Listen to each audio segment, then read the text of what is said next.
Salut les voyageurs, voici la troisième et dernière partie de notre épisode sur Salamanque.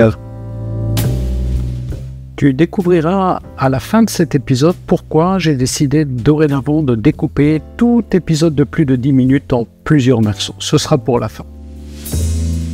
Tu retrouveras les deux premières parties ici en haut à droite de l'écran. Les cathédrales, en fait il y en a deux et elles se touchent comme on peut le voir ici. La nouvelle cathédrale porte aussi le nom de Notre-Dame de l'Assomption.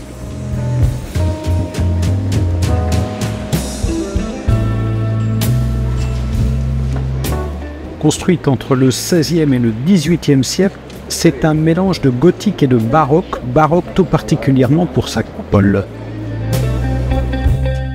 L'intérieur est très ressemblant à la cathédrale de Séville et on a une impression de très grande hauteur à l'intérieur, plus de 40 mètres, ce qui est totalement confirmé, puisque c'est à quelques mètres près la hauteur de Notre-Dame de Paris au niveau de sa nef ou encore de la cathédrale d'Amiens. La nouvelle cathédrale abrite deux orgues somptueux, dont celui-ci qui date de 1744, qui est un orgue baroque. Cette cathédrale figure, tout comme l'ensemble de la vieille ville de Salamanque, au patrimoine mondial de l'UNESCO. Dans la mesure où les deux cathédrales sont collées, en fait on passe simplement de la nouvelle à l'ancienne et inversement par une simple porte.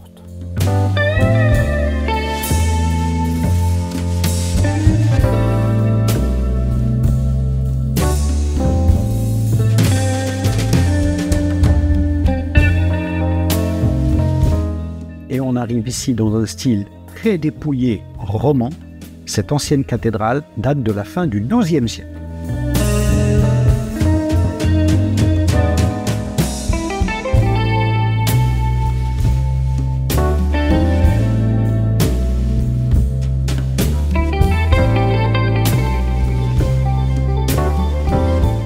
Ce pont romain franchit la rivière Tormes. Il était jusqu'au XXe siècle le seul pont qui desservait la ville. Il date donc de plus de 2000 ans, aujourd'hui devenu piéton, et on le retrouve aussi sur les armoiries de la ville de Salamanque.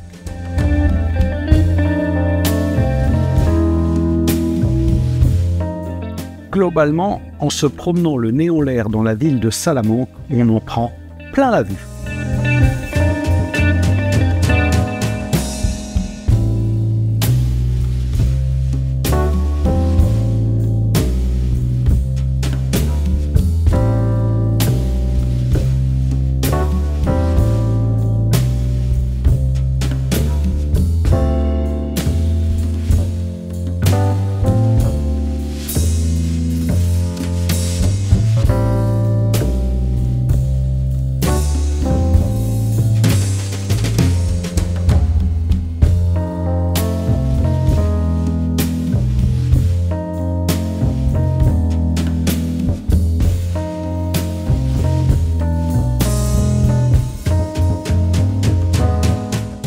Richesse architecturale, homogénéité des couleurs font de cette visite de ville une étape très intéressante lors de notre périple en Espagne et au Portugal.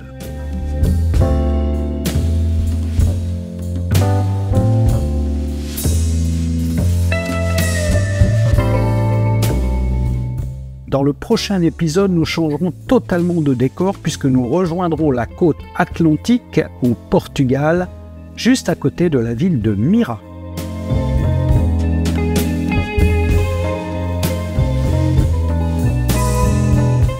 Pour conclure, tu l'auras compris, nous sommes fans de la ville de Salamanque et du camping que nous avons trouvé juste à côté. Pourquoi l'idée désormais de ce découpage en plus petits morceaux des épisodes?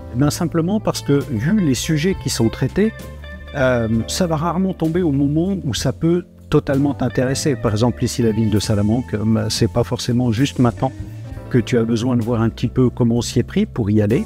Donc l'idée c'est de découper en petits morceaux pour que ce soit plus facile à intégrer dans un visionnage de temps en temps qu'un gros morceau, un gros épisode de 25 minutes. Voilà. Pour moi, les épisodes doivent être relativement courts, montrer des paysages, montrer des choses, savoir où on est, et en tout cas pas des immenses blabla pendant 20, 30, 40 minutes de quelqu'un en train de parler, comme je le fais maintenant, devant la caméra. À bientôt!